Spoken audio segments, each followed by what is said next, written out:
Welcome back, my fellow patriots, to the Save Our Republic daily video series. Yesterday, if you tuned in, you realized that I gave a full frontal assault on the importance of history. I derided it, made fun of it, called it silly and unnecessary.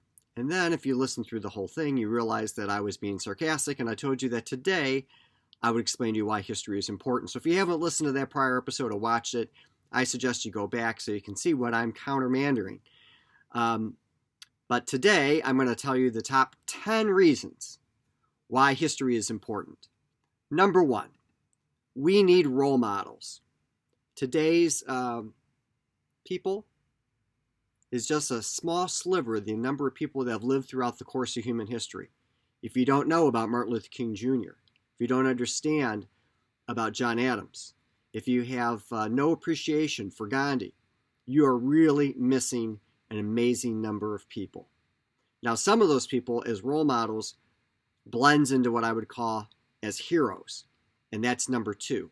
Role models are probably people that you can more emulate by your life and try to follow in their footsteps.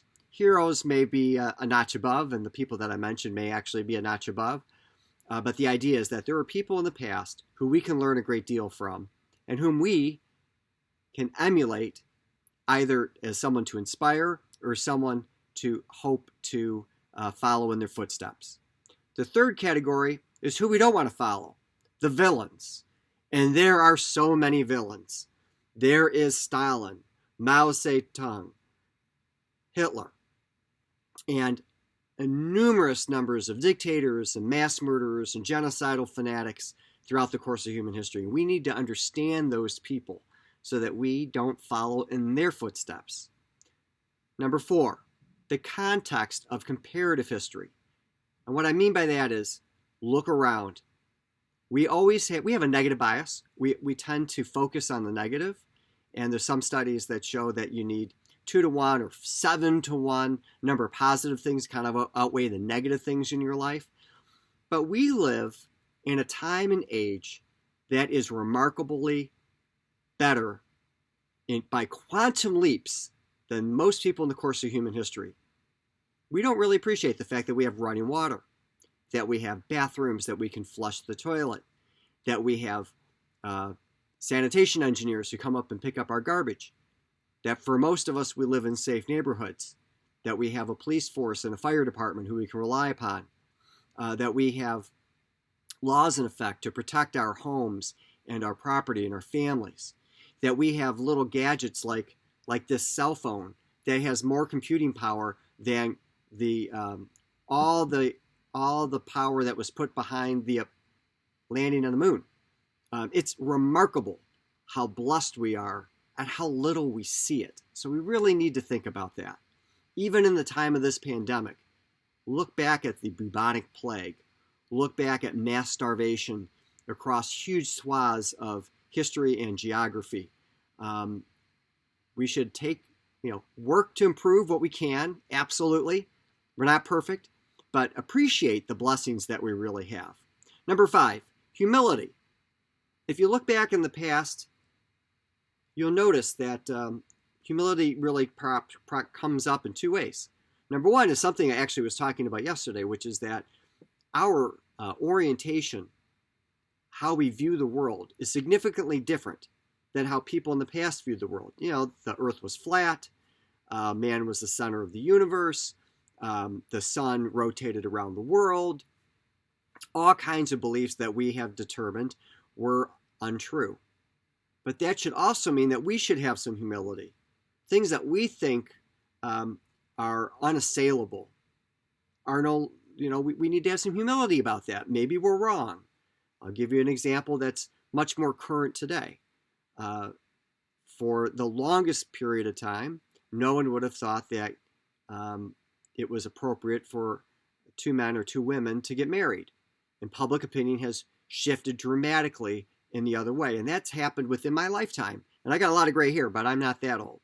So we should have some humility about what we think is maybe a normal conventions. And we also just have humility about ourselves. There have been a lot of people in the course of human history that have made mistakes, and we need to understand that we're just like them. We're human beings. We make mistakes, and we should have that sense of humility as well. Not be so arrogant about life.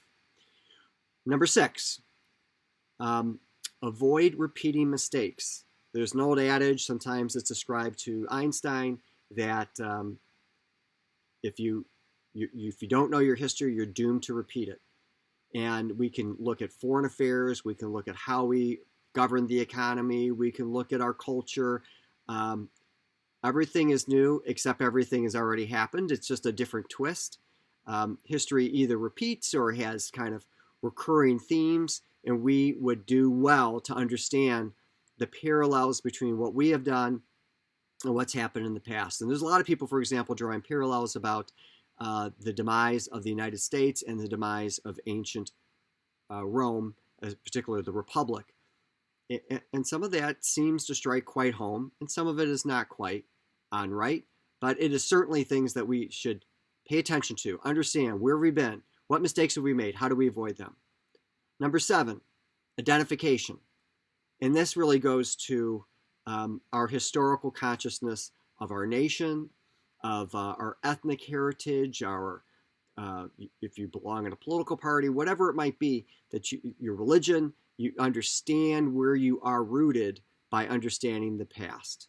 Inspiration. I refer to the role models and heroes in the past, but there are some inspiring moments in time that really should carry us forward. If you're pessimistic, you're concerned about where things are going, you can look in the past and find context for an inspirational endeavors that we should look forward to and give us hope. Number 9, the context of why we are where we are, the road taken. How did we get here? How did the United States become the freest nation in the world? How did we have the strongest economy? How did we end up having these technological marvels that we take for granted? Generations have built this nation. Generations have given us the wealth and prosperity that we enjoy today.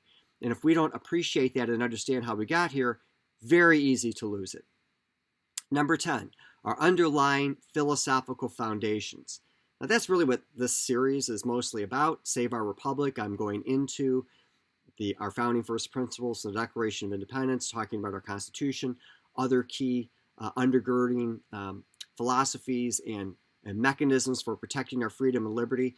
But if we don't understand what unalienable rights is, why limited government is important, what the rule of law is and how we got here, what that means, what is the social compact. If we don't understand those underlying philosophical foundations, then we're doomed. I'm going to talk to you about number 11 tomorrow. And with that, I want to thank you for your time. If you like this series, please like it wherever you're watching it, on YouTube or on social media. Share it with others. Subscribe. Don't forget about patriotweek.org. Subscribe to the Patriot Lessons American History and Civics podcast. And also check out americasurvivalguide.com, which is my book. Until tomorrow, God bless you and God bless America.